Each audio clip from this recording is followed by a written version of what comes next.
Tule ukelane. Tukaribishe naibu wa rais wa Jamhuri ya Kenya. Halane bitaningana. Naibu wa rais, tuende chini kidogo mheshimiwa, karibu sana.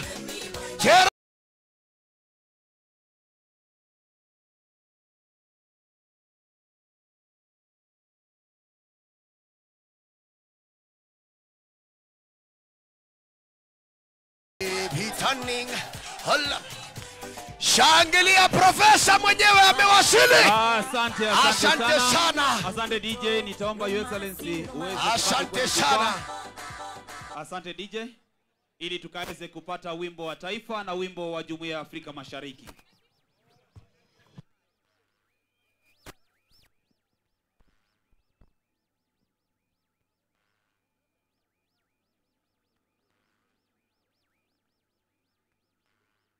Naomba tafadhali wananchi tusimame kwa wimbo wa taifa na wimbo wa Jumuiya ya Afrika Mashariki, na pia vile vile kama uko na kofia ambayo si ya kiserikali ama ya kidini, tafadhali tuweze kutoa. DJ.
Basi tunaposalia hivyo, nitaomba Reverend Langat aweze kutuongoza kwa maombi.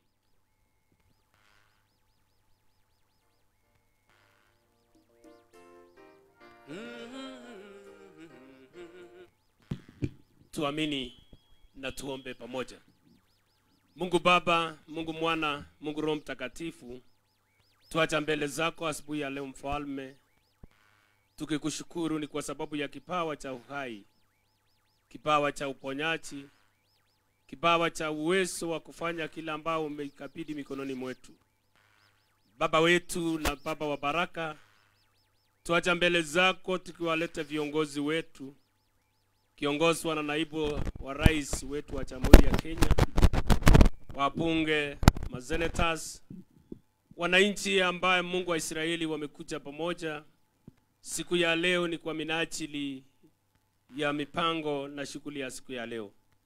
Baba wetu, tunaomba ya kwamba tunapoanza kapate kuanza pamoja nasi, safiri pamoja nasi, na tutakapofika mwisho Baba tutakushukuru na kusema asante. Bariki na nchi yetu, bariki na rais na wote na hata wananchi ambao wanakaa katika nchi hii Bwana. Utupe na roho ya kutii mamlaka ambao umeiweka, ni kwa minajili ya utukufu wa jina lako. Tuomba yote na ni katika jina la Mungu Baba, Mungu Mwana na Mungu Roho Mtakatifu, na sisi sote tuseme amen. Asante. Asante Your Excellency, tafadhali tunaweza kuketi. Mheshimiwa naibu wa rais wa Jamhuri ya Kenya na viongozi wote ambao wameweza kufika siku ya leo kwa minajili ya kuweza kuwawezesha wananchi wa Kericho, asubuhi naomba Your Excellency nikaweze kumwalika Mheshimiwa Cherorot Joseph akaweze kuendelea na ratiba ya siku ya leo. Mheshimiwa Cherorot ambaye ni mbunge wetu, wapi shangwe na vigelegele vya mheshimiwa? Basi karibu ili uweze kuendelea na ratiba. Asante sana. Mheshimiwa makamu wa rais, Profesa Kithure Kindiki, na pia Majority Leader Aaron Cheruyot. Tuko na our women rep Beatrice Kemei. Tuko na Mheshimiwa Sioi, na pia tuko na Veronica ambaye yeye anatoka kule upande wa Central. Pia tuko na Mugo ambaye yeye ni daktari na ni mheshimiwa kutoka huko upande wa Central. Pia mnaona sisi tumetembelewa na wageni. Na tuko na Cynthia kutoka upande wa Nandi ambaye ni women rep, na naiba wangu hapa Mutai, na pia rafiki yetu kutoka sehemu za kule Gisi. Ningependa kusema kwamba mnakaribishwa. Wananchi hamjambo? Hebu mnipatie mkono hivi mkaribishe Mheshimiwa Naibu wa Rais. Mnamkaribisha? Otoache? Hebu mpatie mikono manne. Makofi manne. 1 2 na mnasema 2 kwa nani?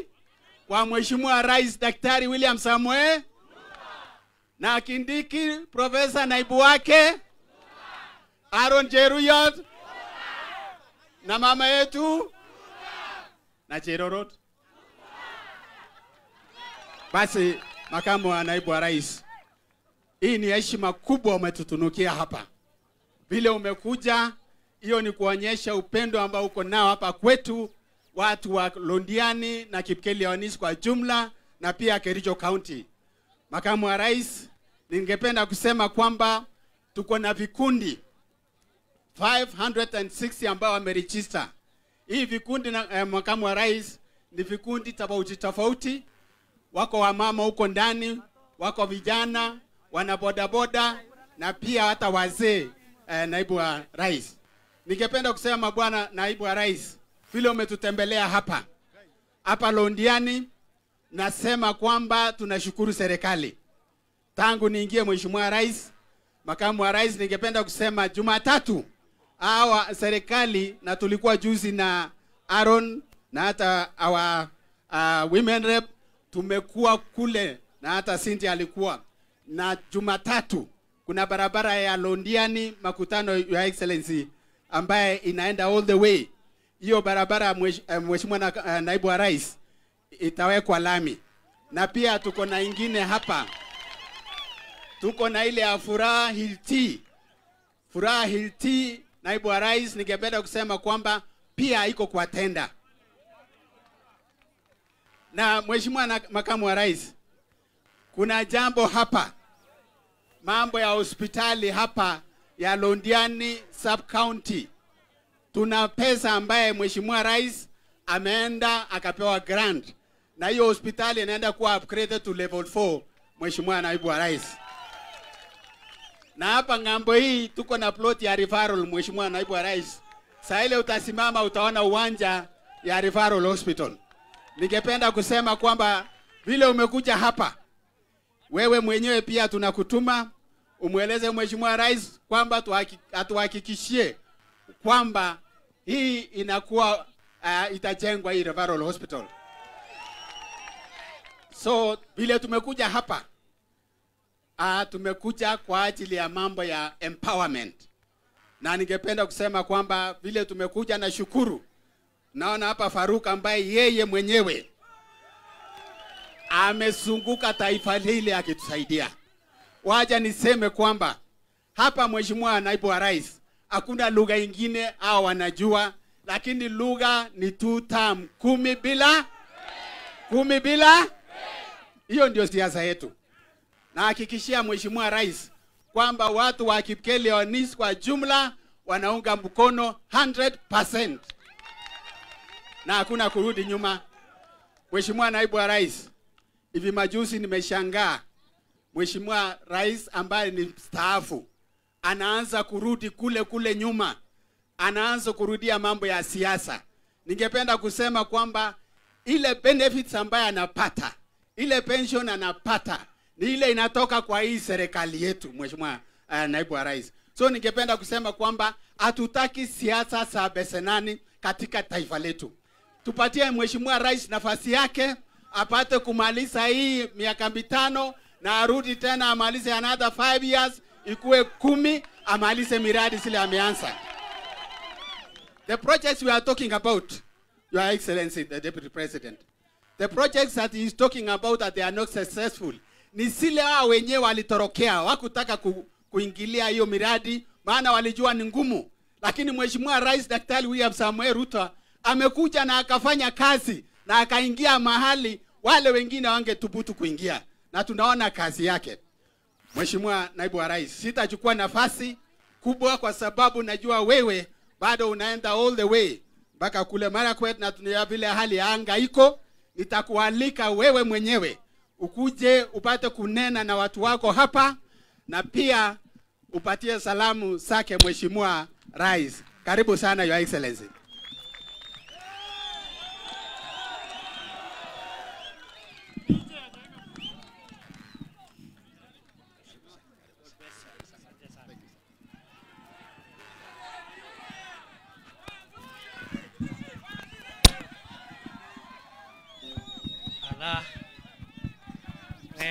Huyu mtu angojea ataniletea baadaye. Wacha tumalize mkutano kwanza.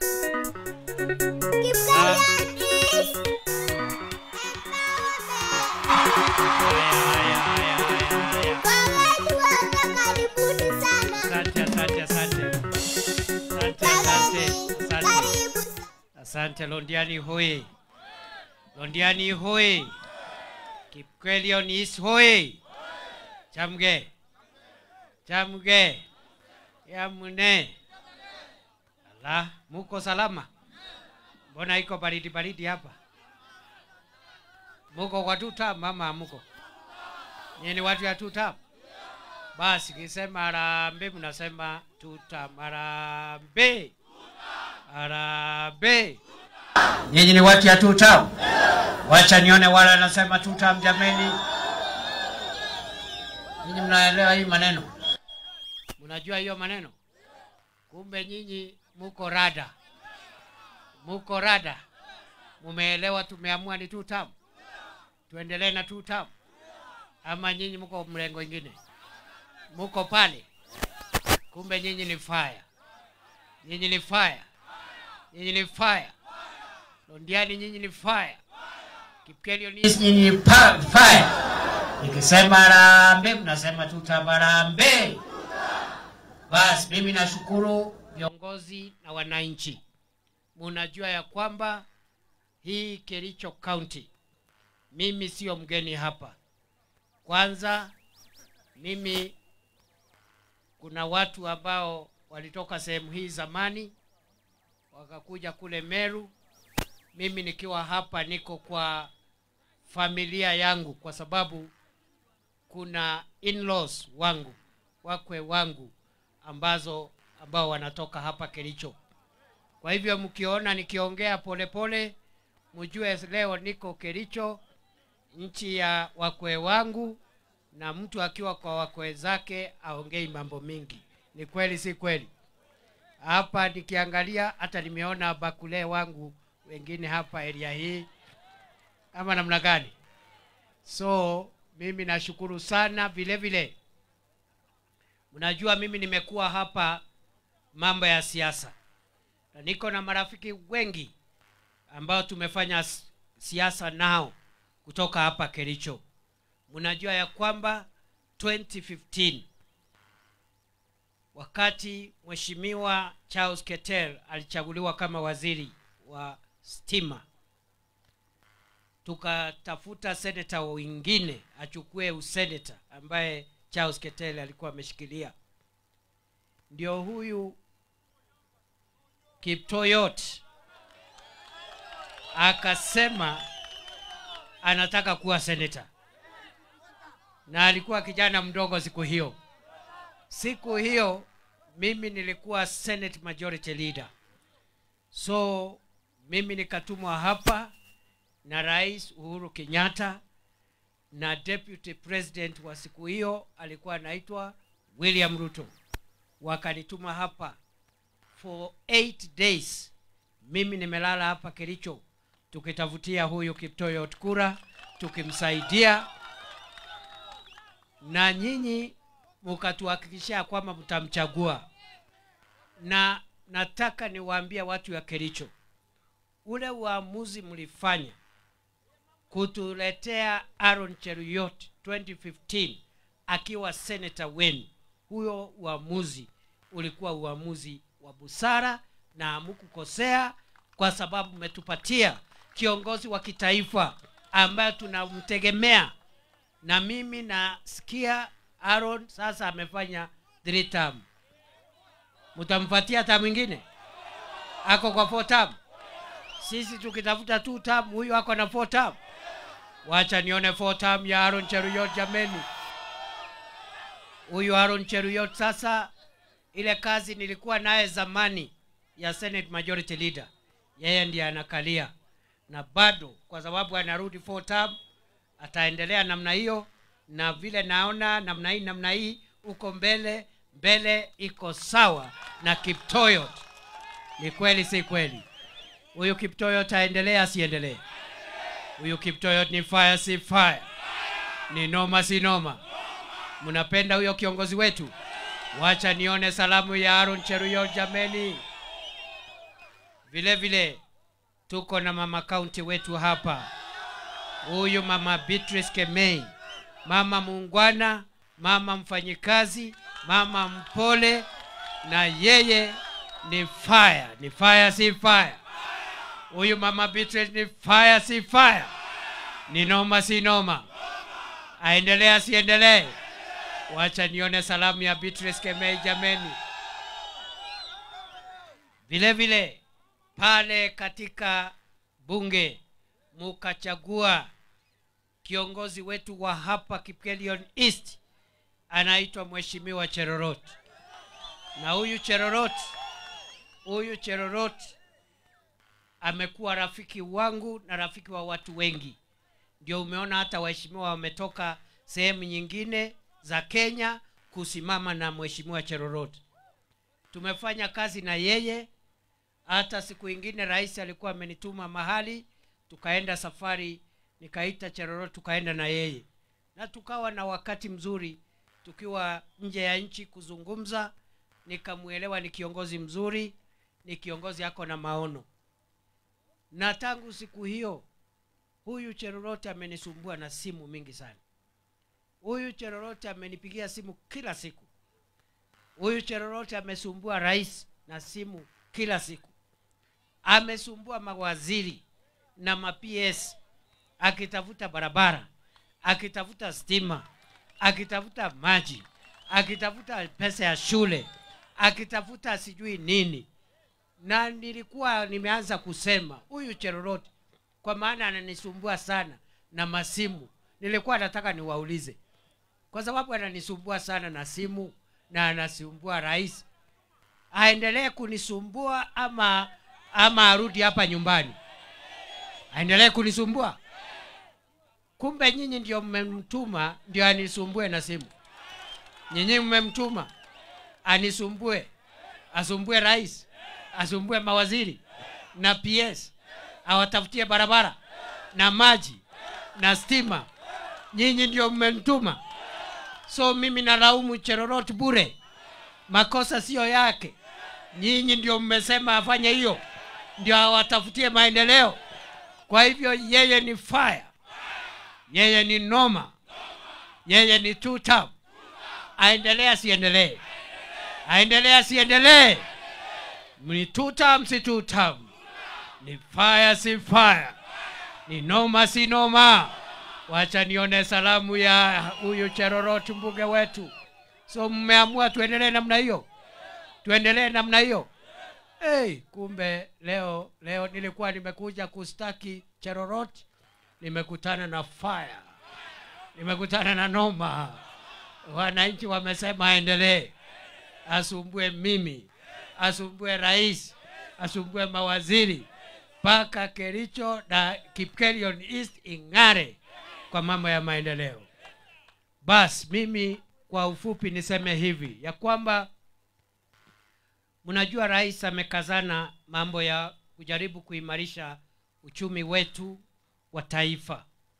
Kwa sababu siku ile rais Ruto alichaguliwa, alikuta uchumi umeharibika kabisa.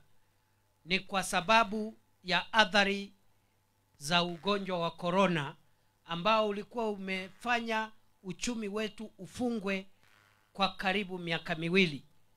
Mnakumbuka mwaka wa 2020, 2021 hakuna kazi iliendelea Kenya kwa sababu ya mambo ya corona. Biashara zilifungwa, mahoteli yetu yakafungwa, masoko yakafungwa, hakuna biashara sokoni, hakuna biashara ya matatu, hakuna mtu anafanya kazi. Na hiyo ndio ilisababisha 2022 siku ile Rais Ruto anachukua usukani, akakuta mambo yameenda segemnege, mambo yameharibika.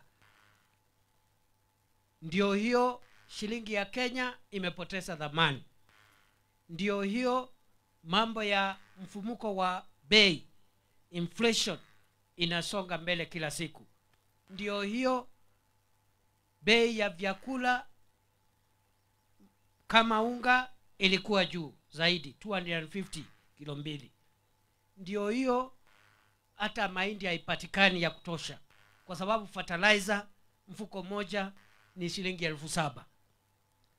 Katika hii miaka miwili mitatu ambaye rais amekuwa mamlakani, amesukuma sisi tukimsaidia pale akituongoza, amesukuma kujaribu kudhibiti uchumi ndio Kenya isipate kukosa kulipa madeni ya kimataifa, ndio Kenya iweze kudhibiti hali ya uchumi, kuondolea wananchi makali na machungu ya mfumuko wa bei za bidhaa muhimu. Na ndio unaona rais ameweka pesa ya serikali. Ile mbolea ambayo ilikuwa 7,000 leo ni shilingi 2,500. Ni kweli si kweli? Ni kweli si kweli? Si mbolea ilikuwa 7,000, saa kwingine 6,500, leo ni 2,500. Ni kweli si kweli? Ni kweli si kweli? Vile vile unga pia imeteremka kiasi, hata kama bado haijafika mahali tunataka, lakini imetoka huko 250, 240 kilo mbili, iko 165 hapo, 164, lakini tunafanya kazi iteremke hata zaidi, ifike 100, ndio kila mwananchi aweze kupata chakula kwa meza, asihangaike. Rais vile vile ametusaidia, ameimarisha bei ya kahawa ambayo ilikuwa shilingi 60, sasa imefika 110, 120 kwenda juu pale. Najua hii mahali ya Kipkelion East kuna wakulima wa kahawa. Vile vile tunakazana kuimarisha bei ya pareto ili wakulima wapate bei bora ya pareto. Mambo ya miwa, mulikuwa sukari kilo mbili 2022 ilikuwa shilingi 500. Leo sukari kilo mbili ni shilingi 340. Ni kwa sababu rais amewekeza katika sekta ya sukari. Wakulima wa miwa sasa wako na pesa zaidi, wamepata mbolea ya ruzuku, wameongeza idadi ya eka ambazo wanalima, tumetoa makatels ambao walikuwa wanaumiza, na ndio unaona sasa viwanda vya sukari vimerudi kufanya kazi. Tuko na sukari ya kutosha na bei imetoka kule ilikuwa 520 2 kilos, sasa ni 340. Na rais anaendelea, bado safari iko, bado tuko na miaka miwili hapa mbele kabla ya uchaguzi, kuboresha zaidi. Bei ya sukari iendelee kuteremka, bei ya kahawa yetu iendelee kuenda juu, bei ya ile unga tunanunua iendelee kuteremka, bei ya petroli iendelee kuteremka. Na kwa sababu rais amefanya hiyo kazi, ndio unaona ya kwamba miezi miwili iliyopita ile shirika la kimataifa la IMF, shirika la fedha duniani, limeorodhesha uchumi wa Kenya kama moja ya uchumi ambazo zimeimarika katika miaka mitatu ambayo imepita. Wakati Rais Ruto amechukua hatamu ya uongozi, Kenya ilikuwa namba 8 katika bara la Afrika. Lakini katika miaka hii mitatu sasa Kenya imetoka namba 8 kwa ukubwa wa uchumi hapa Afrika. Kenya sasa ni namba 6. Tumepita nchi ya Ethiopia ambayo ilikuwa mbele yetu. Tumepita nchi ya Angola ambayo ilikuwa mbele yetu. Na kwa sababu Rais Ruto ametoa Kenya na uchumi wa Kenya kutoka namba 8 Afrika mpaka namba 6, na bado tunaendelea kuisongesha ipande mbele zaidi, ndio tunasema Rais Ruto ni tu. Sijui kama tunaelewana.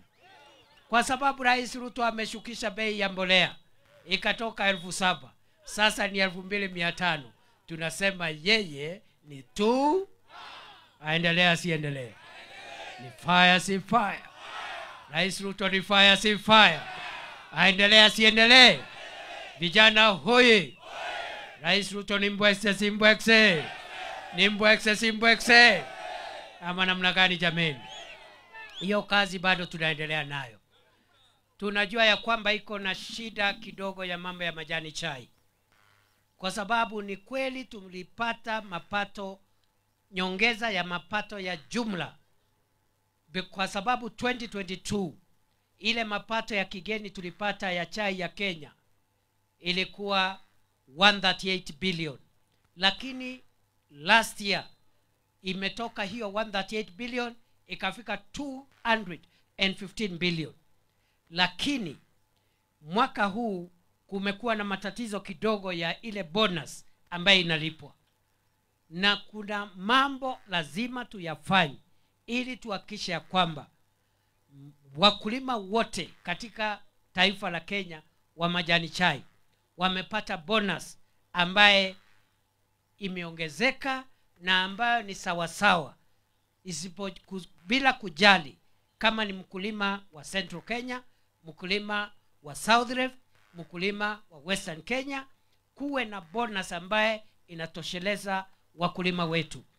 Na shida ambayo tuko nayo, bado kuna wakora pale cartels pale kwa majani chai wanaumiza wakulima. We want to make sure going forward we improve on transparency. The farmers must get the right information about the marketing and the sales of their tea. We also must make sure we improve on the governance of our tea factories, because some of our tea factories, especially in this part of the country, we are having governance problems, and that is part of the problem. We also want to improve on the quality of our tea so that it can be able to fetch good prices for us. We also want to diversify into specialty tea which fetches more money. Lakini tunasema ya kwamba hiyo bonus lazima tufanye kazi juu chini kuhakikisha wakulima wote wa majani chai wanapata bonus ambaye ni bonus bora. Na mimi naendelea kusaidia rais kuleta marekebisho katika sekta ya chai, kupigana na wakora na cartels wale ambao wanatumia hiyo sekta kuumiza wananchi na kula jasho ya wananchi. Rais alifanya ile kazi alifanya kwa mambo ya sukari, paka wakora wametoka. Hata hii ya mambo ya majani chai tukiongozwa na rais au wakora tutamenyana nao, tuhakikisha kwamba mkulima amepata haki yake. Na kwa sababu Rais Ruto anaendelea kujali mambo yetu ya kahawa, mambo ya majani chai, pareto na sukari, kuongeza utoaji ama uzalishaji wa wakulima wetu, tunasema yeye ni tu. Yeye ni tu. Na yeye pia ni fire. Yeye pia ni fire si fire. Ni noma si noma. Kipkelionisi hoye. Jambo la 3. Tunakazana kuongeza stima. Stima haitoshi. Hapa Kericho County bado stima haijatosha. Mimi nimeangalia mahesabu, ile stima ambayo imepeanwa saa hii Kericho County kwa jumla, the total allocation ya Kericho County ya mwaka huu, zile projects zinaendelea za stima ni projects za 1.3 billion shillings ambazo zitaongeza idadi ya manyumba mapya 14,600. We are connecting an additional 14,600 homesteads in Kericho County with power at a cost of 1.3 billion shillings.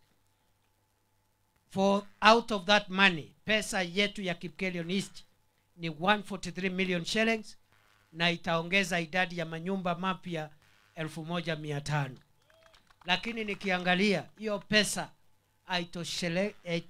haitoshani na mahitaji ya watu ya Kericho na mahitaji ya watu ya Kipkelion. Mimi nataka mnitume mimi na huyu Cherorot tushikane na viongozi wengine, Mama County Beatrice akiwa pale, tuende pia tushikane na kiongozi wetu Kiptoyot Aaron Cheruyot, tuende pale, tuende kwa rais atuongezee hii pesa ya stima. Hii 1.3 billion ya Kericho haitoshi, tunataka 2 billion. Hii 143 million shillings ya Kipkelion East haitoshi, tunataka tuongezewe ifike 300 million. Tufanye hiyo kazi, tuendelee na hiyo kazi, na mimi najua rais atatuongeza hiyo pesa ndio tuweke stima kila mahali. Na kwa sababu rais ametupatia 1.3 billion Kericho ya stima to connect 14,600 families, tunasema yeye ni fire. Ama namna gani? Ni kweli si kweli? Aendelea siendelee? Si yeye ni tutam? Arambe, arambe. Bas, kwa hivyo vile mambo ya barabara, umesikia vile mheshimiwa amesema barabara zetu zilikuwa zimekwama, lakini kwa sababu uchumi sasa umeanza kudhibitika, tumepata pesa ya kujenga barabara, na mmejua tumetangaza hiyo barabara ya kutoka Londiani Junction kwenda mpaka Loti. Naitwa Loti. Hiyo barabara imetangazwa, tutatandika lami ndio wananchi wapate huduma bora. Vile tuko na maneno ya hospitali. Rais Ruto amesema katika ile mahospitali tunaongeza hapa Kenya ya level 6. Rais Ruto amepatiana hospitali moja kule Bungoma ya level 6, akapatiana hospitali ingine mpya ya level 6 kule Meru. Ile hospitali ingine Rais Ruto ametoa ijengwe, itajengwa hapa Kericho, hapa Londiani. Na already tumepata bilioni 8. Tumepata bilioni ngapi? 8 billion for building the Kericho level 6 teaching and referral hospital here in Londiani.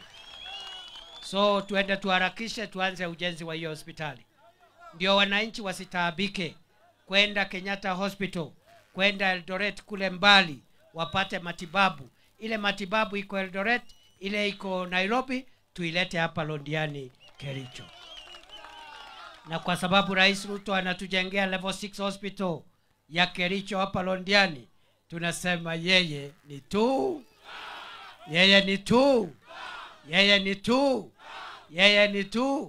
Wacha nione tu utamia William Ruto jameni. Ala, si namna hiyo jameni. Si rais anashughulika na mambo yetu. Vile nikimalizia pia mambo ya kujiunga na mambo ya bima ya afya. Tumeleta mfumo mpya wa kuleta bima ya afya kwa wananchi wote bila ubaguzi. Mfumo ambao unaitwa Linda Jamii ama Taifa Care, na unasimamiwa na shirika la SHA. Wakenya milioni 26 wameshajiandikisha. 26.6, 26.6 million Kenyans. 26.6 million Kenyans have registered. Now out of that number, Kericho, 500,000 residents of Kericho are registered under Taifa Care. Out of the 500,000 residents hapa Kipkelion tuko kama wananchi kama 1,100, and that is helping us.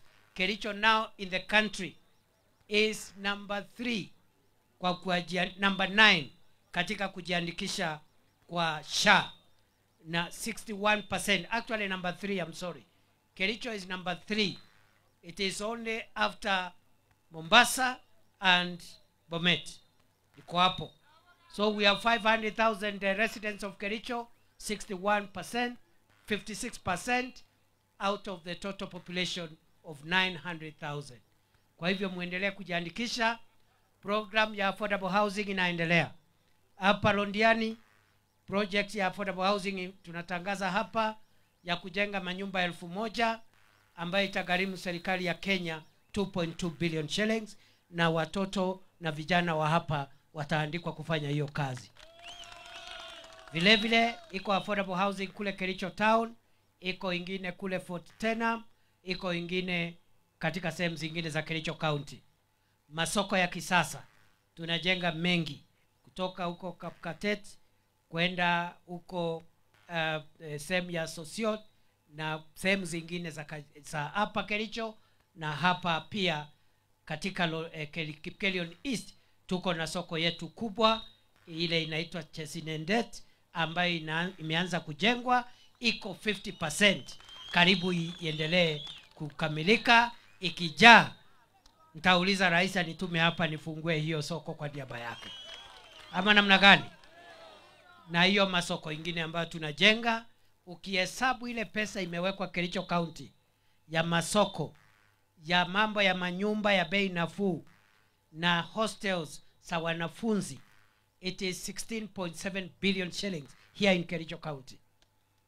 Hapa Kericho County we are spending 16.7 billion shillings for affordable housing projects, fresh produce market projects, na pia kujengea wanafunzi wetu wale wako chuo kikuu na polytechnics wapate hostels, wakae karibu na shule, wasihangaike kutafuta nyumba, ndio wasome kwa bidii, wasaidie wazazi wao, kwa sababu wakikaa mbali na shule wanaingia katika mambo ya bangi na mambo ya pombe haramu. Ni kweli si kweli?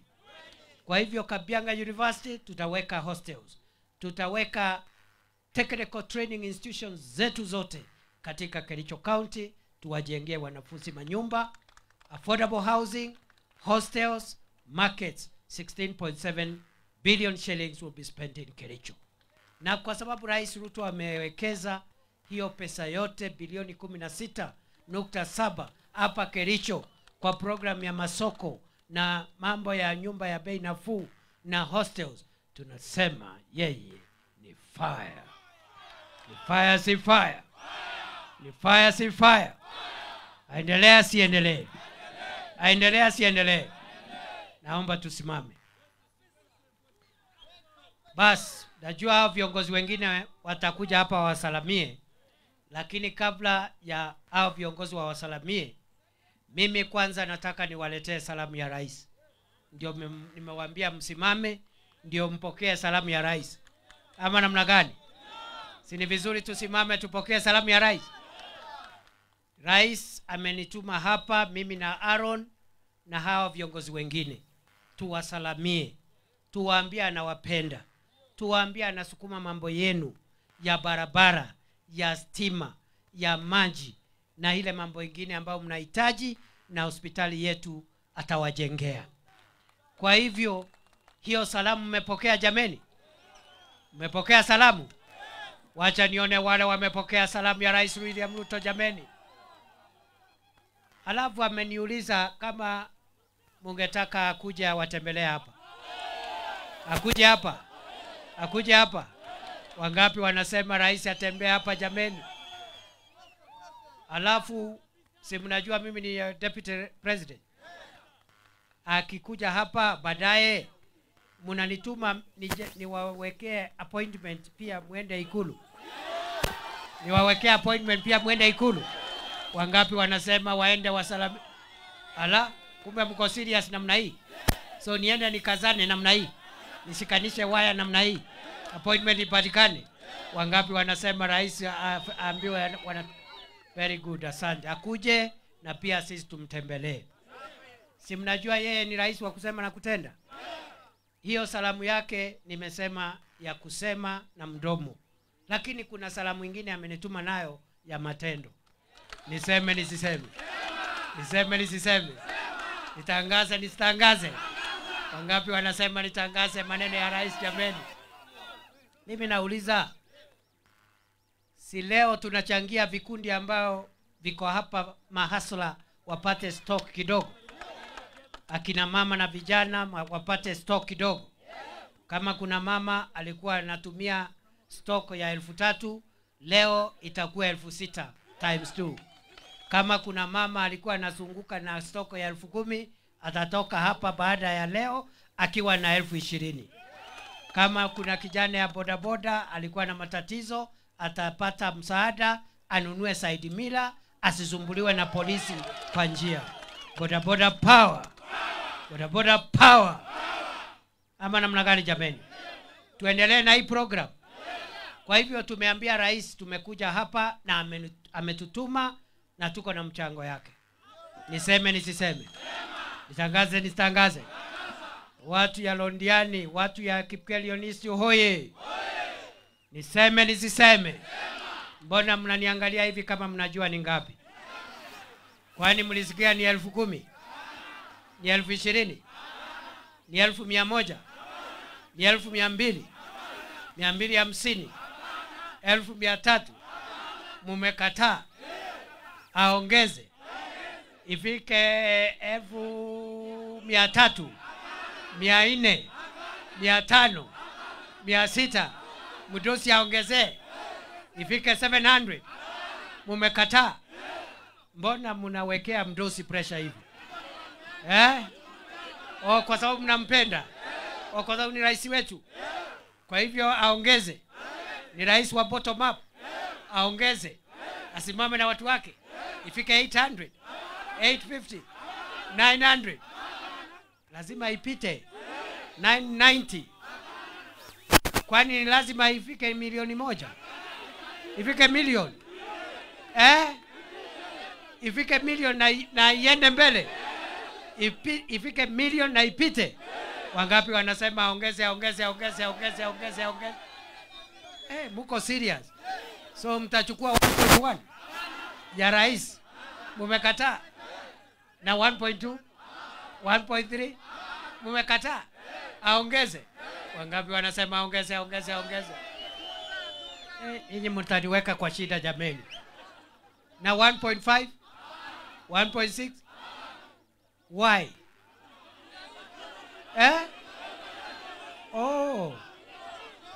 Ati kwa sababu ni 2 term? Kwa sababu ni mtu ya 2 term? Asifanye 1. Ni 2 term? Wacha nione 2 term ya William Ruto jameni. Bas, Rais Ruto amenituma kwa watu wa Kipkelion East na shilingi 1,000. No. Mlikuwa mmekataa 1,000 ama namna gani? Niseme nisiseme? Ni fire si fire? Ni noma si noma? Ni mbwekse si mbwekse? Rais Ruto amenituma na shilingi 3,000,000. Tuendelee tusiendelee? Tuendelee tusiendelee? Tuendelee tusiendelee? Kericho hoye! Kericho hoye! Si mimi nimesema ni mtu yenu? Si nimesema mimi hapa niko na mabakule wangu hapa? Si nimesema mimi sisi tumeoa area hii? Si mnajua hiyo? Si mimi niko nyumbani? Si niko nyumbani? Si mimi najua hata kuhesabu, najua kuhesabu Agenge, Oeng, Somok, Angwan, Mut, kuendelea huko mpaka si mimi ni mtu yenu? Si mimi ni mtu yenu? Gigure no Arab Kindiki. Gigure no Arab Kindiki. Abunu Meru. Ama namna gani? Achami Jeso awendi Kipsangwe Tenkaya Nets. Kimi Kibagenge. Ama namna gani? Si mimi niko nyumbani jameni? Si niko nyumbani? Si nimeleta ujumbe wa Rais Ruto? Mimi nauliza hivi, kwa sababu niko nyumbani na nimeleta ujumbe wa Rais Ruto, iko maana mimi nitoe pesa? Lazima nitoe pesa hata kama niko nyumbani? Nitoe pesa?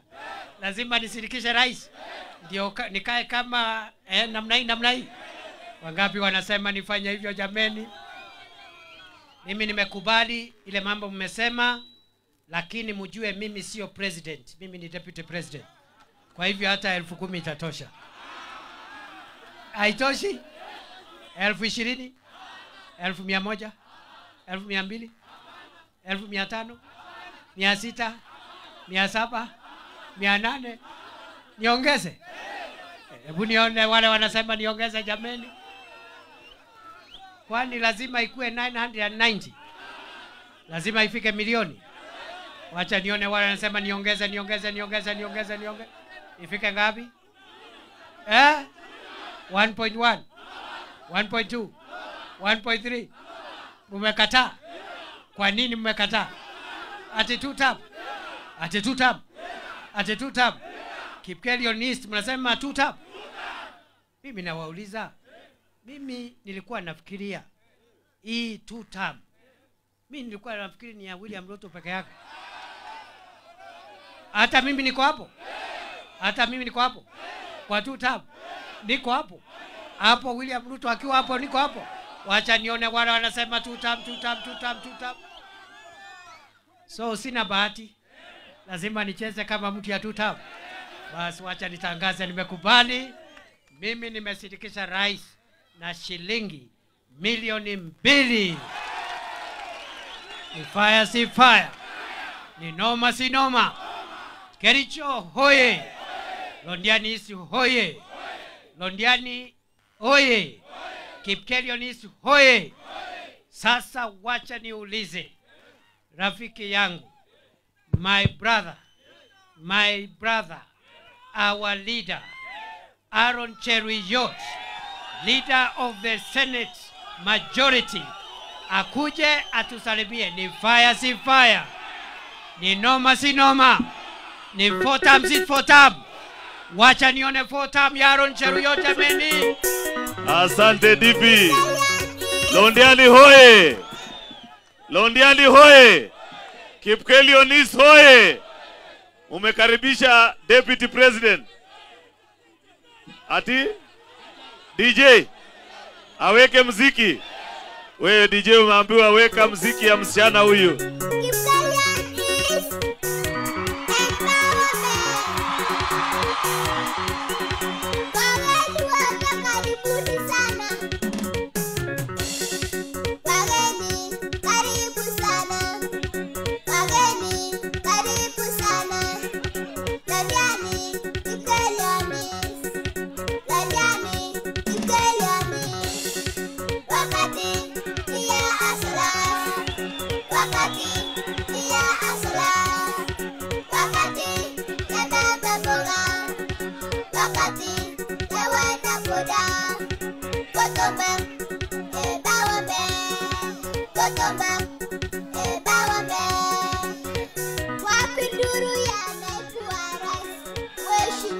Asante DJ.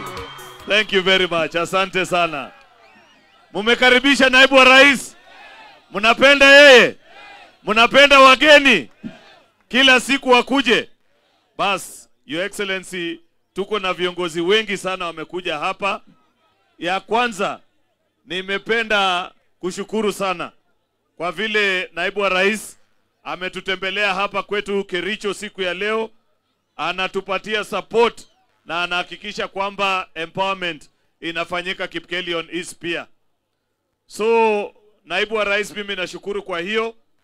Ya kwanza, kama vile vijana mumesikia na kina mama, mara mingi tumekuwa tukiwaeleza, lakini leo naibu wa rais ametangaza rasmi kwamba barabara yetu hii ya kutoka Londiani Junction, Ikate, Furaha, Makutano mpaka Iloti kule inawekwa lami, na mumesikia vizuri kutoka kwa Deputy President. On Tuesday wanaweka advertisement. Kama wewe ni contractor, so long as unajua kazi. Hatutaki contractors wale wa kulala kwa kazi. Tunataka contractor mwenye chini ya mwaka moja tunapitia dakika 15 tunatokea Loti. Ama namna gani? Si ndio hiyo? Ya pili, mumesikia akitueleza maneno ya hospitali. Unajua mara mingi huwa ninawaambia mnaona ni kama ni mzaa. Lakini mumesikia sasa leo kwa sauti ya sio mwingine bali msaidizi wa rais naibu wake Profesa Kithure Kindiki amewaambia kuwa hospitali yetu ya Londiani karibu inakuja kujengwa sasa.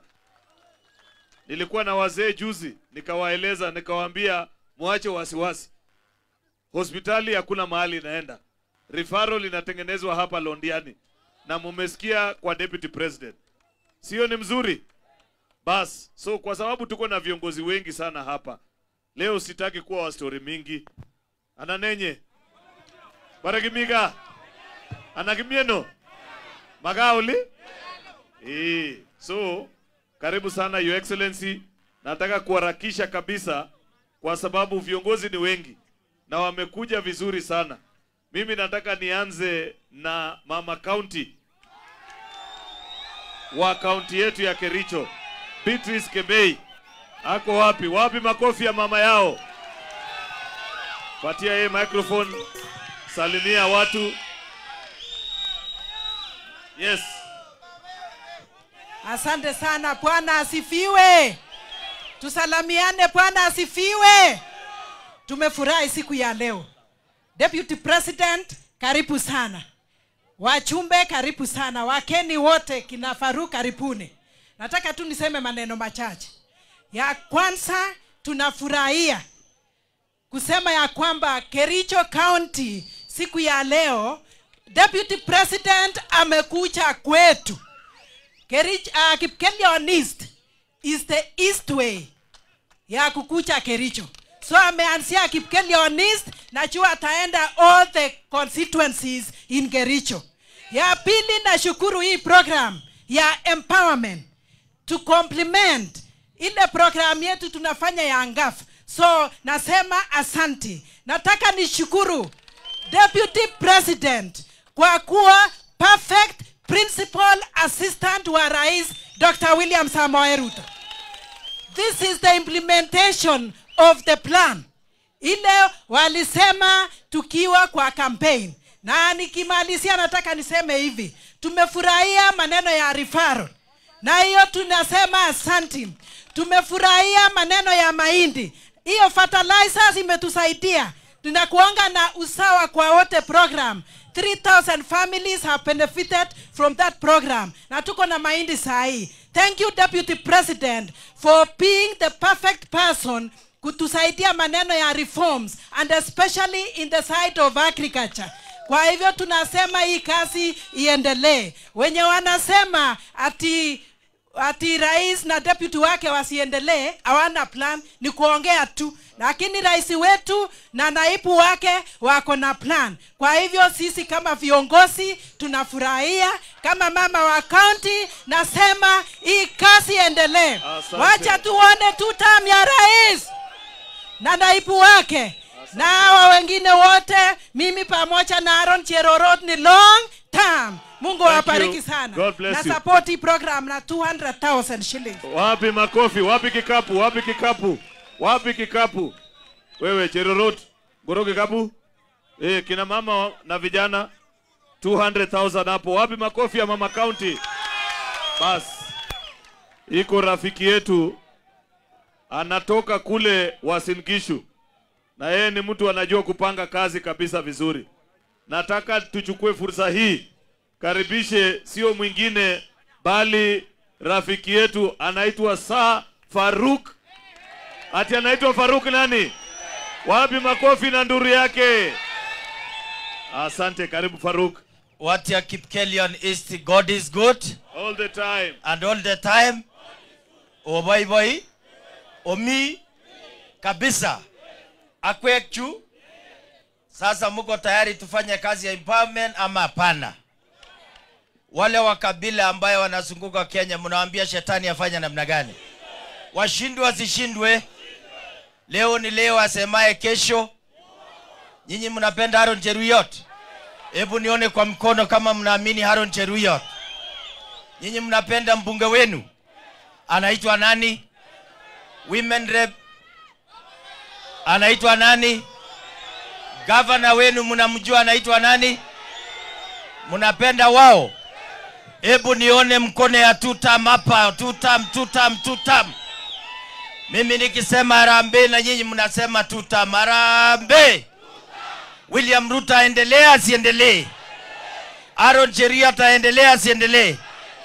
Naibu wa rais aendelea asiendelee? Sisi tunaamini amani ama hatuamini? Kenya iende mbele ama iende ukabila? Nyinyi mnaamini Kenya? Ngiroga arabaget mejagonai bichugole kimitega sigis olenga kage mwagele tutam koche ameche koche okase nandi okase kabisa ondaiwa eutab tutam arongoroni. Wale wa kabila nyinyi mnaambia namna gani? Na imagine yule mkabila mwanashare yeye ameingia kwa kitu inaitwa Shailo. Hii manene Harambee tunawafanyia mchungane naye sana. Ameingia Shailo, anaangamiza msichana anaitwa Muthoni kule Nairobi. Sasa huyo mtu alikuwa anafaa kuongoza Kenya kweli? Yule mkabila mnajua yeye ama mjui nyinyi? Yule mkabila aende asiende? Aende asiende? Sasa mimi watu ya Kipkelion, because sitaki waste time, mimi nimesupport huyu rafiki yangu na shilingi 1,500. Hey. Wapi makofi bana? Kipkelion oye! Oye! Kipkelion oye! Tukiwa nyumbani kuna mtu anatupinga. Tuongee ama tusiongee? Tuseme ama tusiseme? Mnataka Kenya iwe moja ama iwe na division? Nyinyi ni wa kabila ama wa Kenya? Hebu mnionyeshe mkono kama nyinyi ni wa Kenya. Na mimi nashukuru kwa sababu yule tunataka naibu wa rais ambaye anafanya kazi. Huyu naibu wa rais wetu anafanya kazi. Anafanya ama hafanyi? Amekuja asubuhi kufanya kazi ambaye yule alishindwa kufanya. Yule alimisuse time yake. Huyu naibu wa rais anatumia time vizuri. Ochame jiji? Yes. Ungani? Punu taraganiti oyani? Omeje kwata mishakata? Ochame? Obarchino yuange utolo ochame jijitani? Huyu Kindiki aendelee ama asiendelee? Aendelee. Aende mbele ama arudi nyuma? Aende mbele. Apeleke William mbele? Akimaliza akae hapo? Tuangalie na macho mbili kabisa. Olene big up Kericho anyogo rani ananmanyo. Karibu. Nilale huku ama niende nyumbani? Huku hapa na Kindiki iko kitanda ya naibu wa rais. Wapi mkono ya naibu wa rais hapa nyumbani? Asante sana Mheshimiwa Aaron Cheruiyot. Thank you. Asante Faruk kwa kutupatia 1,500. Thank you very much. Huyu Faruk ni fire ama namna gani? Fire. Sio Faruk ni fire. Fire. Nimesikia ameombea mimi oe. Si ni mzuri? Ile tu kidogo narekebisha, amesema nilale hapa. Najua hapa ni kwa in-law. Sasa niko hapo kuna matatizo kidogo. Wakwe wazangu wako hapa, sasa lazima nijipange vizuri, niziharibu maneno ama namna gani? Lakini mambo ingine ya Weng tuko chonjo ama namna gani? Basi asante sana. Wapi nduru ya Aaron Cheruiyot jameni? Leader of the majority party. Hao viongozi kwa sababu ya masaa, weather ya leo sio mzuri. Tumeambiwa ya kwamba hali ya anga sio mzuri na tunaenda sehemu zingine pia, na pia hali ya anga huko sio mzuri. Lazima tumalize hii mkutano katika dakika 20 kutoka sasa. Viongozi wale wengine wote wakuje hapa mbele, alafu governor abaki ndiye atatufungia mkutano. Viongozi wale wengine wote, MPs and senators, kujeni hapa mbele. Salamu dakika moja, pesa dakika moja. Tumalize. MPs, kuja. Haya. Kujeni tafadhali, kujeni. Bas. Haya DJ tosha. Wapi? Ndio hii microphone. Wacha nianze nani loko. Mheshimiwa Musa Sirimani jirani.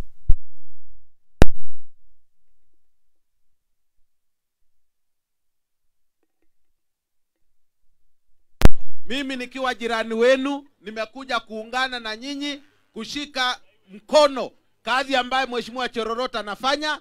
Nyinyi mkitembea kule Ravine mnajua mnakaribishwa. Hata sisi tukikuja pande hii tunapendana, si ndio? So kitu tunataka tu ni kwamba tunataka umoja na tunataka tu ni tu Mungu awabariki sana. Asante, toa pesa ndio tumalize. Pesa iko hapa. Ama mmesamea Musa Silima? Amesamehewa? Hakuna msamaha, hata mimi mlikataa kunisamea. Ngapi? 100,000. Asante. Mnajua huyu mheshimiwa anaitwa Cynthia Muge, women rep wetu wa Nandi. Ni fire si fire. Asante sana Your Excellency, watu wa Kericho, watu wa Londiani, Bwana asifiwe. Vile mmesikia naitwa Cynthia Muge, mimi ndo Beatrice Kemei ya huko Nandi County. Na tumekuja hapa tuweze kusupport empowerment ya vijana, ya kina mama na wanabiashara, mahustlers wote. Your Excellency, tunasema asante sababu ya kuweza kuongoza hii mkutano. Nataka tu niseme neno moja. Hawa watu wote ni wakulima wa majani chai, wengi hapa nyumbani. Na we want to say this, ya kwamba us as the legislature of this country, we are going to ensure that we have blind testing ya chai yetu. Ndo tuache mambo ya mtu kuonja na mdomo na kutema na kusema hii ni mbaya na hii ni mzuri. We will going forward have blind testing and digital testing ya majani chai. Ndo sisi wote tupate bei nafuu. Ama namna gani? Ara speak up Kericho, omi tutama na nomi sang. Oribe kirkit mat ko sileik ana nomi taban. Lazima gerib kirkit mat sileik sokoristo ageluchek agesis kityo ngoroni. Ama namna gani? Wapi tutam ya Beatrice Kemei? Wapi ya Cherorot? Wapi fotam ya majority? Na wapi tutam ya His Excellency Professor Kindiki na His Excellency William Samoei Ruto? Omi tutam goyame? Ngolulis kietitsege na msimami ngolimba Nandi ananune. Kongole tutam, kewai tutam. Ni pia mimi nimekuja na shilingi 1,100. Fire si fire. Wacha tumsikize mheshimiwa Senator Mandago ambaye ni senator wa Singishu. Ni fire si fire. Kipkelion hoye. Mheshimiwa naibu ya rais, kwanza tunataka kushukuru. Tangu ukuje hii Rift Valley tumelala. Kweli ama si kweli? Tumepata naibu wa kazi ama si wa kazi? Ni fire ama si fire? Your Excellency, mimi nataka tu kuomba kitu moja. Hii bonde endelea kutembea. Kuna watu wanaona we hapa wanaanza kusema lakini ukitembea bonde hii watakuona mwaka 17 ambaye iko mbele fululizo. Fire si fire? Fire. Ya pili, sisi tunashukuru serikali kwa mipango ambayo zimekuja. Mimi kama mwenyekiti ya afya nashukuru rais kwa kuhakikisha referral hospital ya hapa Londiani inajengwa hapa. Si namna hiyo? Ya mwisho, tuko na kiongozi wetu ambaye ni majority leader wa Senate, Mheshimiwa Aaron Cheruyot. Sawa sawa. Ogase bigapka kitinye kirwaginde ne indoiwe nebo Senate ne kura Aaron Cheruyot unata na maunot. Ako meje kekonyita kayai boisiet tugul anan enye. Tesetai na matesetai. Tesetai na matesetai. Aga amite yoto agemitwa kebendi ta na makibendi. Kiteje koroni ana makiteje. Nebo let. Ogase ngotko metinye kurait kokokeyat tiletab kurait sahi. Unoto kemeche chitugul kotul kurait asikebir kura koyam kowek Arap Ruto tu tam. Ana nenye. Ya mwisho mimi naunga empowerment pia rafiki yako Aaron PS wa Treasury Chris Kipto amenituma pena pesa yake 1,100. Na mimi pia napeana 1,100 kusindikisha mheshimiwa rais, na rais mimi ni jirani wako, naibu ya rais kule Marimanti, hata mimi niko na boma hapo. Nimepata network. Umepata network. Yeah. Na mimi nasikia pia wewe uko na network hapa. Sasa tuendelee namna hiyo. Asante sana. Asante sana. Hiyo mambo tutazungumzia Eldoret.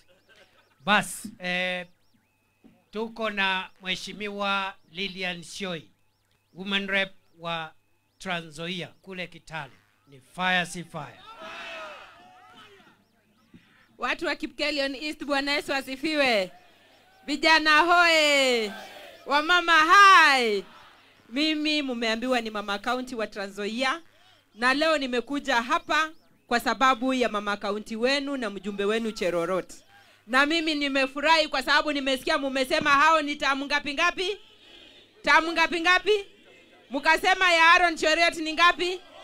Ya William Samoei Ruto ni ngapi? Mimi nataka niwaeleze Mara nyingi kitu ile ambayo uko nayo hauwezi jua ni nzuri. Juzi wakati ambapo president wetu alienda kutuwakilisha kwa ile mkutano ya UN, aliturepresent vizuri, nikasikia nchi zote za Afrika zinasema wanatamani William Samoei Ruto angekuwa president wao. Na sisi huyo ndio president wetu ambaye anataminika na watu wengine. Kwa hivyo mimi nataka niwaombe watu wa Kericho, tutembee na William Samoei Ruto. Tumesikia matunda ile ambaye ameleta, tumesikia programs mingi ambazo zimepangwa kuletwa hapa. Na mimi pia niko ndani ya 2 term kama vile nyinyi mko ndani ya 2 term.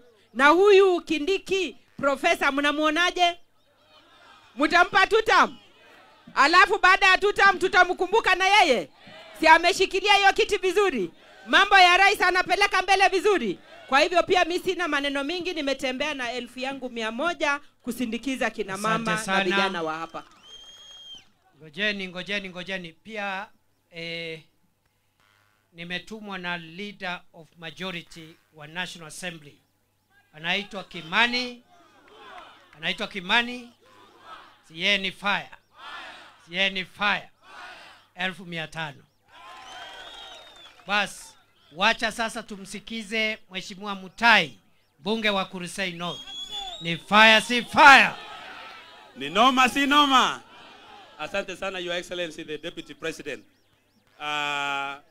Leye wa mune. Omie. Abro kunala je mo sita ko kwedire. Ko ko nyu nang majeria ko bere kadit ko wolimpa kureso. Ko stay ngunu.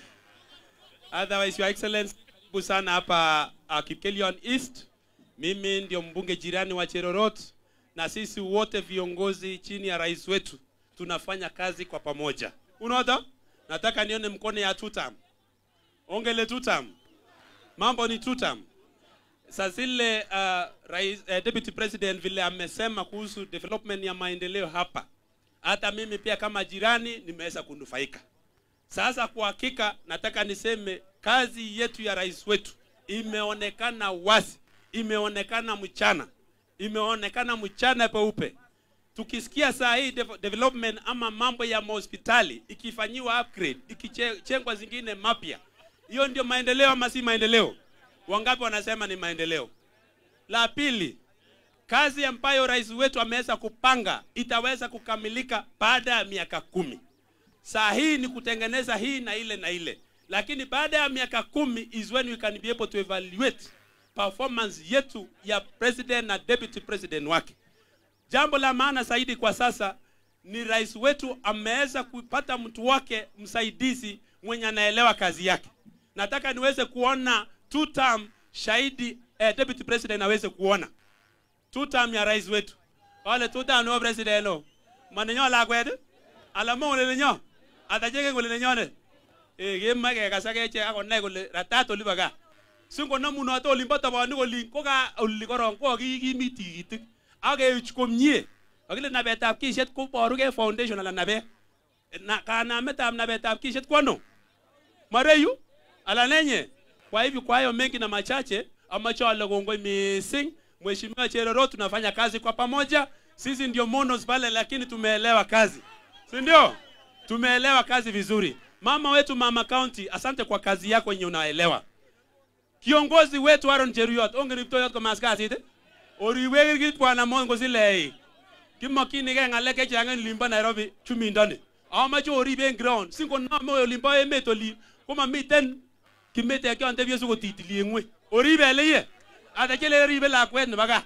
Asante sana, Mungu awabariki. Mimi pia nimeweza kuja na mchango wangu wa 1,100 na Mungu awabariki. Asante sana. Thank you Your Excellency. Bas, huyu Mutai ni fire si fire. 100,000. Dakika moja. Huyu anaitwa Mheshimiwa Veronica Maina, Senator kutoka Murang'a. Ni fire si fire. Watu wa Rodiani, God is good. Bwana asifiwe. Munanikumbuka? Yule alikuwa Secretary General wa chama cha UDA. Hebu chukua hiyo kofia yako ya UDA, fanya hivi useme 2 term. Tunashukuru kwa nafasi hii. Tulikuwa na Professor Kindiki jana katika Kadima constituency na tunamshukuru sana. Hii serikali ilipofanya campaign tulisema tunafanya bottom up. na leo tumekuja ndio tuinue mama wa kutoka soko, aongezewe kitu ndio aongezee bidhaa. Ni vizuri ama si vizuri? Watu wa bodaboda tuliwaahidi kwamba ni lazima tuwainue. Tunawainua, hatuwainui? President Ruto amefanya vizuri, hajafanya? Ni tutam mama, si tutam?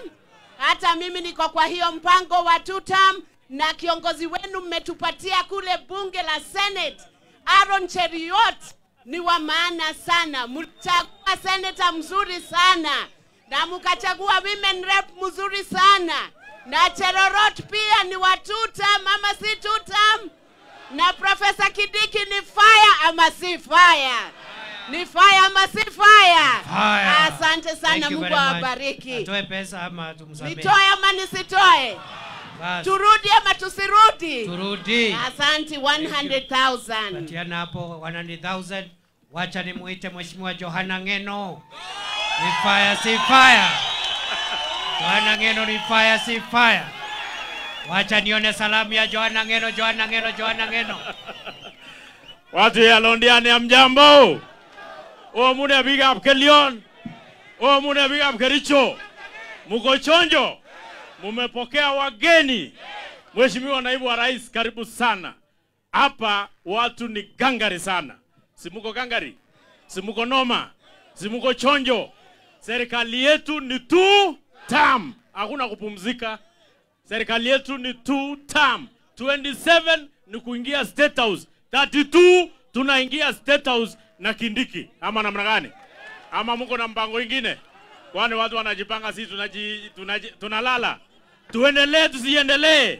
Kwa hivyo Mheshimiwa Naibu wa Rais, hii area yetu watu tu ni kukata kura. Korotilgura, ongetila ngura, ongelelo kyo kotilgura. Chondo mgonyor kura, agotilibondo. Tunataka wakati ikikuja ya kupiga kura, sisi tukue na kura. Sasa, otherwise mimi sina story. Yetu tu ni kusema serikali yetu tuachiwe nafasi kukamilisha 2 terms, maendeleo ifike nyumbani, maendeleo isunguke Kenya mzima. Na tunataka kuambia all the critics kwamba tutapambana kwa ballot, tutapambana kwa sanduku, hatupambani kwa barabara, hatupambani kwa maneno, tunapambana na maendeleo. Kweli si kweli? Kwa hivyo mimi sina story kama ibai tukijogana na nyoni amugota itoe awana walomi chonjo omi komie oribe meti. Kwa hivyo kana shilingi 1,100 Mheshimiwa na Rais, nimekuja na 1,100. 100,000. Wapi makofi ya Johana Ngeno? Peana hapo. Bas, wacha tumsikize mbunge wa Kangundo kule Machakos, anaitwa Fabian Muli. Ni fire si fire? Kericho hoye! Kericho hoye!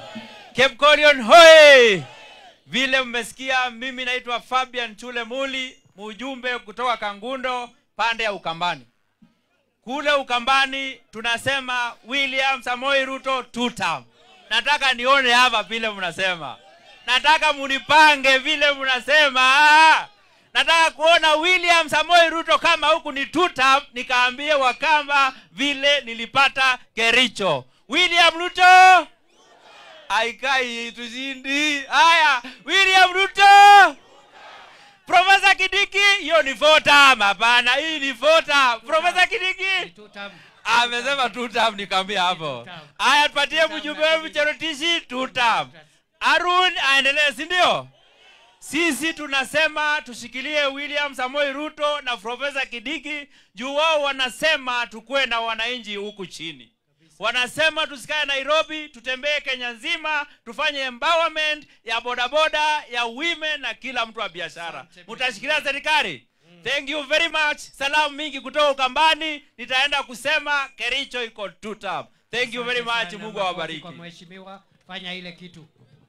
100,000 kutoka Kangundo. Makofi ya mheshimiwa Kangundo. Bas, kabla sijaita the next speaker, tumebakisha dakika 5 peke yake.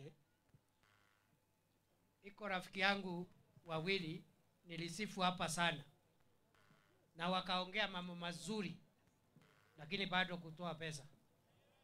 Huyu Aaron, huyu Kiptoyot, Mtu ya 4 term alitoa pesa? Alitoa pesa? Tumsamee. Tumsamee. Si ni mtu ya 4 term? Asamehewe. Wangapi wanasema Aaron Cheruiyot afanye kitu jameni? Toa wewe, wananchi wamekataa bwana. Ilikuwa nimekutetea lakini kumbe wewe ni fire. Aaron Cheruiyot ni fire si fire. Ni fire si fire.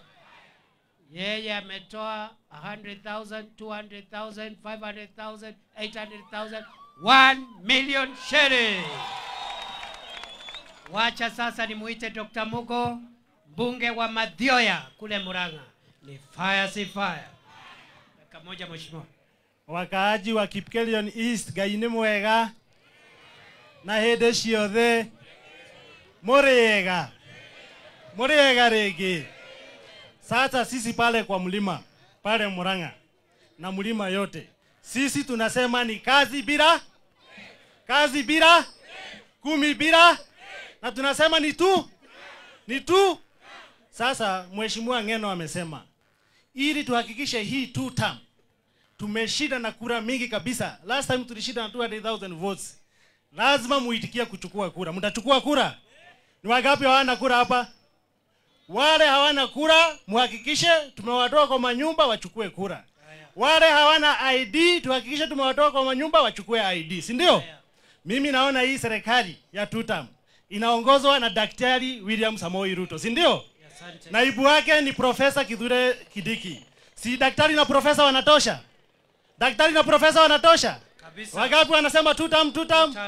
Asante sana, Mungu ambariki. Ngapi? Mimi nimekuja kusindikiza na 100,000 Kenya. 100,000 makofi ya mheshimiwa Mugo. Wacha sasa tuko na PSs wetu wale wamekuja hapa wakiongozwa na PS ambaye anatoka hapa, PS Rono, PS for Agriculture. Lakini kwa sababu ya masaa mimi nitawa introduce na mimi nitasoma ile pesa wameleta, alafu kwa niaba yao wote PS Rono dakika moja ya kusema chamge. Tuendelee namna hiyo. So PSs, you'll bear with me. If I call your name, unakuja hapa, una wave, wananchi wanakuona.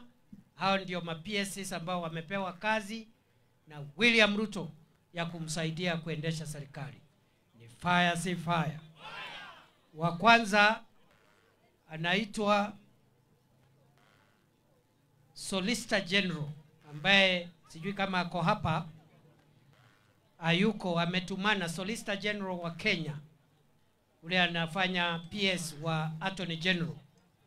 Anaitwa Shadrack Mose, ametuma PS Rono na shilingi 1,100 makofi. PS Abubakar Hassan ako hapa. PS for Investment Abubakar Hassan 200,000. 1,200 ni fire si fire. Abubakar ni fire si fire. Asante PS. Tuko ngojea Sonko atasalimiana.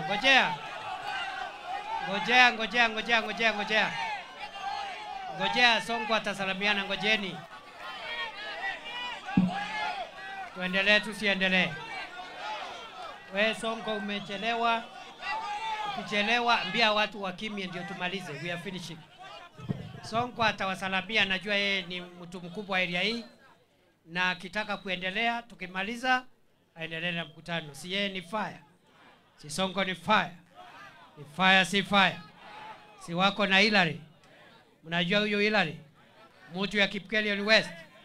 Ni fire si fire. PS mwingine ambaye ako hapa, sijui kama amekuja huyo, PS Belio Kipsang wa Immigration. Hayuko hapa, ametuma PS Rono na shilingi 1,100. Makofi ya PS Kipsang. PS ambaye ako hapa, PS Joel Arumonyang wa Public Works. 1,200 ni fire si fire. Ni fire si fire. PS Joel Arumonyang anatoka West Pokot, PS for Public Works. Thank you very much. 200,000. Tuko na PS ambaye natoka Nyeri, PS for Gender, PS Ann Wang'ombe, ni fire si fire, ni noma si noma. PS anatosha atoshi. 100,000 makofi. Tuko na PS jirani kutoka hapa. PS anatoka Nakuru, anaitwa PS Ngeno, PS for Environment. 200,000. Ni fire si fire, ni noma si noma. Simama vizuri wa kuone we PS Ngeno, ni mtu ya Nakuru hapa, ni fire kabisa. Na ule atatufungia kwa ma PSs ni PS wa nyumbani, PS Rono. Mnataka kujua ametoa pesa ngapi? Sema 10,000, 20, 50, 100, 120, 130, 300,000. Sema dakika moja PS, 1 minute on behalf of your colleagues. Ni fire si fire. Asante sana DP. Habari ya watu wa Kipkelionis na watu wa Kericho. Ochomege? Watu wakulima wako. Leo sina maneno mingi. Nachua mahindi imetoa ngapi kila mahindi? Zini mbili. Sini fire sio fire. Asanteni sana. Bas, kuna waheshimiwa wamefika, wamechelewa kidogo kwa sababu transport leo imekuwa na shida kwa sababu ya hali ya anga. So we understand. So wacha niwapatie dakika moja, waseme fire, waseme tutam, na mtu atoe pesa. 1 minute each. Wacha nianze na Mheshimiwa Sonko wa Belgut. Your Excellency, kwanza wacha niseme pole. Ya pili, watu wa Kipkeli wanamjambo. Hamjambo tena. Kwa sababu tumechelewa na mkubwa yetu na anataka kuondoka. Akatoka kitioga makuoge akatugulemnyi. Mimi nitawacha Your Excellency. Sema fire na sema tutam. Sorry. Najua nimeharakisha mpaka ni tutam. Nikisema Harambee unasema tutam. Harambee. Tutam. Harambee. Tutam. Na Your Excellency, sisi tunakuombea, you are really supporting the president. Tunakuheshimu leo na kesho. Na pia mimi nakuambia huko mbele pia sisi tutarudisha mkono. Anaolena ne? Tutarudisha mkono ama turudishi? Muonyeshe mkono ya kurudisha. Asante sana. God bless you. Mheshimiwa Toto. Mnajua Mheshimiwa Toto? Mnataka kujua pesa ya Sonko? Niseme nisiseme? Kwani ni 20,000? Ni 80,000? Ni 110? Ni 160? 300,000. Ni fire si fire. Mheshimiwa Toto, sema jambo, sema tutam na useme fire. Asante sana. Fire si fire. Harambee. Harambee. Asante sana. Pole sana Your Excellency, tumekuja kama tumechelewa, tunaomba msamaha. Kimwae gongo yembiga apkache kakobwa. Asante kwa kukuja kuembawa hao wakina mama, vijana na wanabodaboda. Hapa Kipkelion West, East na county mzima tunasema tutam. Si ndio? Wapi tutam ya Cheroro? Wapi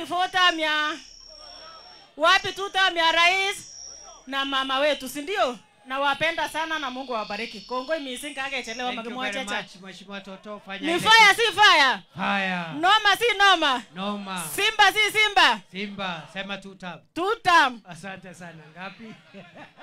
Ngapi? 50,000 Toto, mpigie makofi jameni. Huyo ameanza, bado anajipanga na amejaribu sana. Good job Mheshimiwa Toto. Ameongeza, imekuwa ngapi? Kumbe we ni fire. 100,000. Ni fire si fire. Patiana hapo. The next one anaitwa Mheshimiwa Senator Joyce Korir kutoka Bomet. Ni fire si fire. Tusalimiane, Bwana asifiwe. Bye. Hamuna chai. Ngwaneni. Lakini amacha mwago ngo ya Mungu obwan. Onyota Deputy President akandoik tugul chemiyu. Kit kityo namache asom biikab Kericho. Kichomo. Kakibwana Mungu kichomo. Tunawapenda.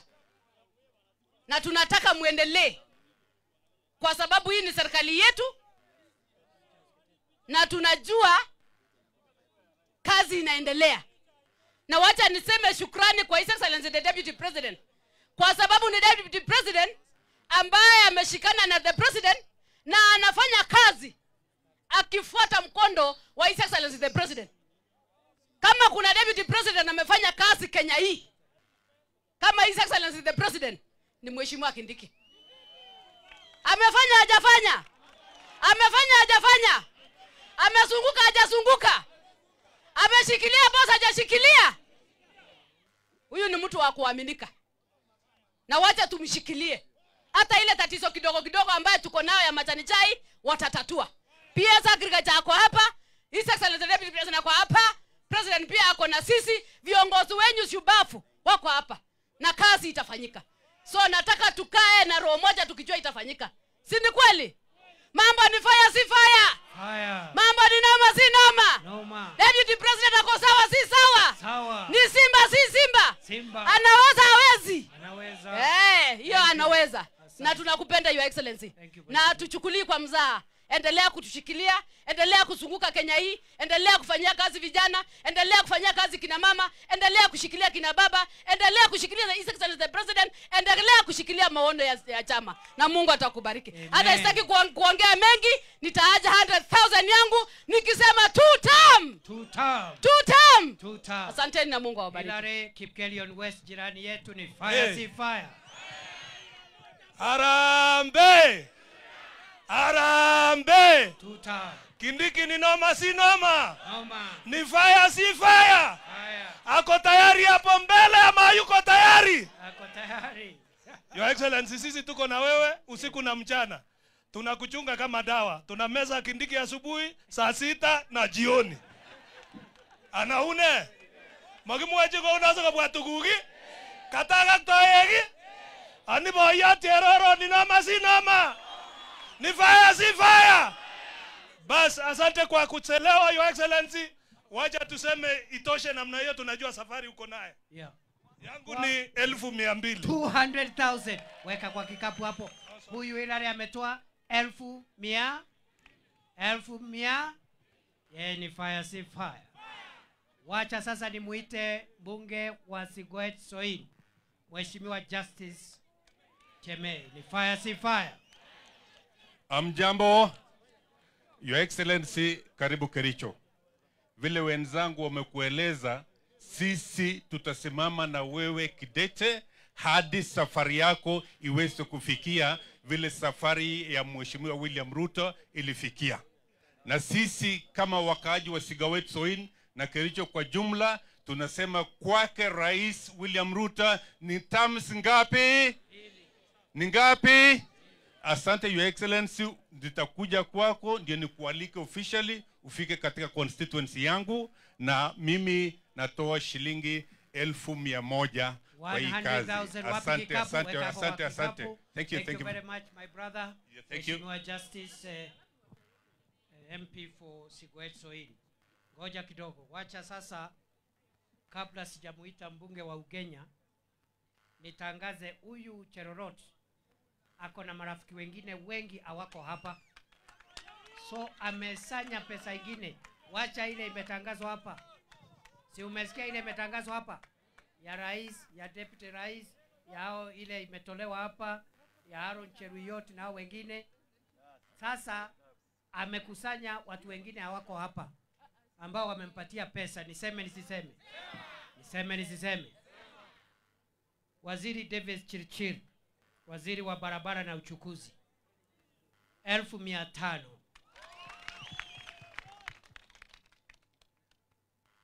MD wa Kenya Ports Authority, Mr. Ruto, 500,000. Head of Public Service, Felix Kosgei, 500,000. PS for ICT, PS Tanui, Engineer Tanui, 100,000. The Honorable Charles Keter, 100,000. PS Inigani.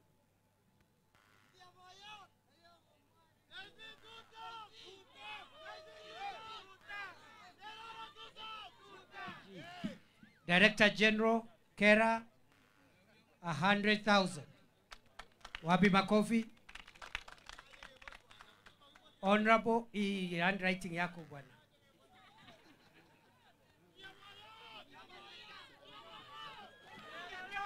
Ngoja. Kuna rafiki yake anaitwa Koros. 1 million shillings. Pia ako na rafiki yake mwingine anaitwa Sag. 1 million shilling. Ako na rafiki anaitwa Kigen. 100,000. Ako na CEO wa Uwezo. Amemtumia 100,000. Na yeye mwenyewe achange asichange. Achange asichange. Ni 2 term si 2 term. Ni fire si fire. Ni noma si noma. Yeye mwenyewe amechanga 700,000. Tuendelee tusiendelee? Huyu jamaa amejaribu hajajaribu. Hiyo pesa ameokota yake na marafiki peke yake, na marafiki ni 5.2 million shillings. Ni fire si fire. Asante sana mheshimiwa, wewe ni mtu ya 2 term. Hao watu wameamua. Wacha sasa nimuite mbunge wa Ugenya, Mheshimiwa David Ochieng. Ugenya, Siaya County. Thank Ni you. fire si fire. Fire si fire. Kikolion oye. Nine 2 term yenyu, 2 term. Excellency, mimi nimetoka Ugenya saa hii asubuhi, nifike hapa niwe na watu wa Kipkelion. Na nimesikia mambo hii iko sawa kabisa. Huyu deputy president alikuwa mwalimu yangu, amenikuza. Najua ni fire si fire. Kindiki fire si fire. Noma si noma. Simba si Simba. Kwa hivyo Excellency, mimi nimefurahi sana kuwa hapa na watu wa Kipkelion. Nimeenda kuambia leo hii mkitoka hapa, mtu asikuje hapa na hana ID na hana kura. Mambo mawili hiyo ndio itasaidia, si ndio? Mtu asitoke hapa leo aseme Ruto 2 term na hana kipande na hana kura. Kura imefunguliwa, kila mtu achukue nini? Kura, si ndio? Na sasa hii tumeshikana Jaluo, tumeshikana Jaluya, tumeshikana Kindiki kule Embu, Meru, kila mahali. Nani atatushinda sisi? Who will beat us? Kama tushana hivyo, kuna mtu atashinda kweli? Unajua kuna jamaa alifikiria yeye ni Simba atapiga siasa. Leo hii tuko na violation 7 Kenya mzima. Ameshindwa kupata candidate Embu, hana candidate Meru, hana candidate Manisa, hana candidate Ugunja. Ni mtu mshenzi, hawezi kupiga siasa ya ukabila na tukubalie yeye, si ndio? Mtakubalia yeye? Agawe inchi, asumbue sisi. Mtu mwizi ambaye tulifukuza katika serikali hawezi akatusumbua, si ndio? Mimi nikitoka hapa enda nyumbani na salamu za William Ruto na salamu za Kindiki Kithure, si ndio? Wapi tutamnione leo hapa? Asanteni sana. Mimi nimetambia hapa, nimekuja hapa na shilingi 1,300, Your Excellency yangu ndio hapa. Wacha nitangaze, weka kwa kikapu. Wacha nitangaze. Huyo alikuwa mwanafunzi yangu zamani, lakini naona ameendelea zaidi. Na hiyo ni mzuri, kwa sababu mwanafunzi ndio anapaswa kuwa bora kuliko mwalimu wake. Ni kweli si kweli? Si namna hiyo? Na niko na wengi, hata huyo Murkomen, nani wengi, kina Sang hawa, ninaona wanaendelea vizuri. Mbwekse si mbwekse. Nataka kusikia ile pesa mheshimiwa wa Ugenya ameleta. 10,300. Imesema ngapi? 300 ama 300,000? No. Iko hapo chini, ni chini. Ni 20,000. Ni 50,000. Chukueni 110, 120, chukueni 150, 160, 300,000. Asante Your Excellency. Thank you so much. Sasa principals wa Kipkelion East, wale principals wa shule za hapa Kipkelion East wamechanga pamoja 100,000. Wapigwe makofi. Sikutaja waziri wa usalama Mheshimiwa Kipchumba Murkomen. Yeye ametoa shilingi moja 500. Ni fire si fire. Tuko na MCAs hapa kwa sababu ya masaa. wengine wametoka Nakuru, lakini kwa sababu ya masaa wacha tuwatambue. Mheshimiwa Robert Langatako, Mheshimiwa Nixon, Mheshimiwa Cyrus Dida, Mheshimiwa Dagale, Rose Kiplagat, Mheshimiwa Drokas, Mheshimiwa Kingo, Mheshimiwa Evelyn na Mheshimiwa Dude. Tuendelee tusiendelee? Tumefika mwisho wa mkutano. Wacha niite gavana aseme jambo tufunge huu mkutano. Wapi makofi ya gavana wetu jameni? Wapi makofi ya gavana wetu? Ni fire si fire. Ni fire si fire. Wacha nione salamu ya gavana wetu ya Kericho. Asante. Asante. Harambee! Harambee! Your Excellency, yangu itakuwa fupi sana because I know we are running short of time. Nataka niombe msamaha, Your Excellency, I was late in the morning. Na najua hawa walikupea fitina kidogo ya kwamba nilikuwa nimekunya gro mingi. Ukweli, Your Excellency.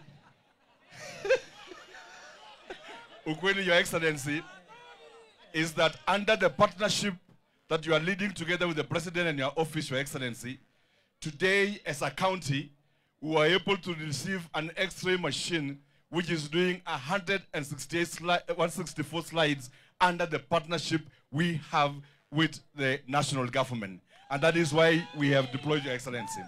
Yapiri, Your Excellency, as a county government of Kericho,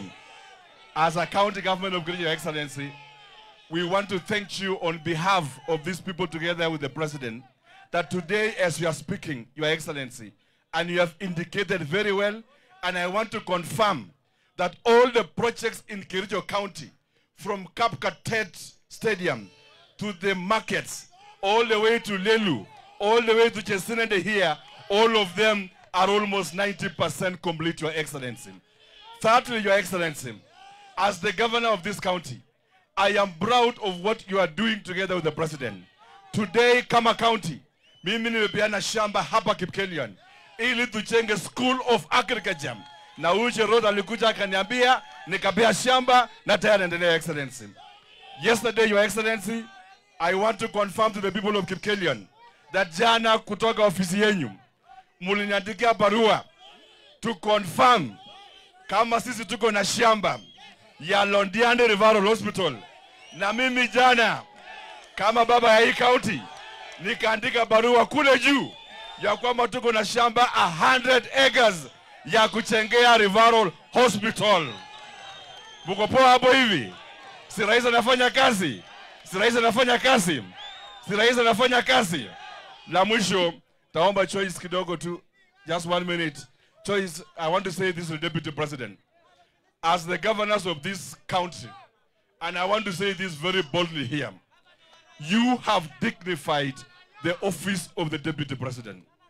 Umeleta heshima mingi sana kwa hiyo ofisi ya Deputy President. The way you are supporting our President is the way President Moi was supporting Kenyatta when he was the President back then. And I want to say, as a community and as the people of Kenya, Professor Abraki, to borrow from the President, you are a great man. Umesema utakuja Kericho tena. Mimi mwenyewe nitakupanga Kericho. Mimi nitakupanga, najua mama anatoka Kericho hapa hivi. Na wewe ni Sandani. Na ukirudi hapa hivi tena, Your Excellency, mimi nitakupanga Kericho ukae mzuri na hivyo. So lastly, nitaescort event na 500,000 na pia yangu atashughulikia hapa hivyo. Asante sana, asante sana. Gavana, ni fire si fire. Ni noma si noma. Wacha nione salamu ya gavana wetu jameni. Thank you very much. Naomba tusimame. Naomba tusimame. Naomba tusimame. Kericho hoi. Kericho hoi. Kericho fire. Muko chonjo. Mimi najua tumekuwa na hafla mzuri. Wacha nishukuru ndugu yangu Mheshimiwa Cherorot. Kama sio yeye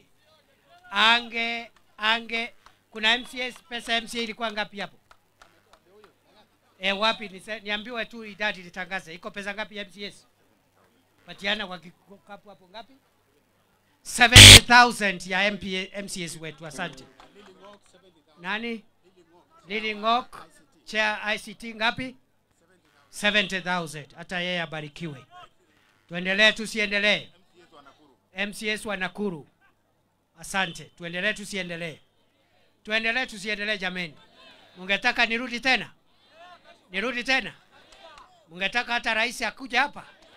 Akuje hapa na tukuje na yeye na huyu Cherorot na Kiptoyot na gavana wetu na kila kiongozi? Wangapi wananituma na salamu kwa Rais William Ruto jameni?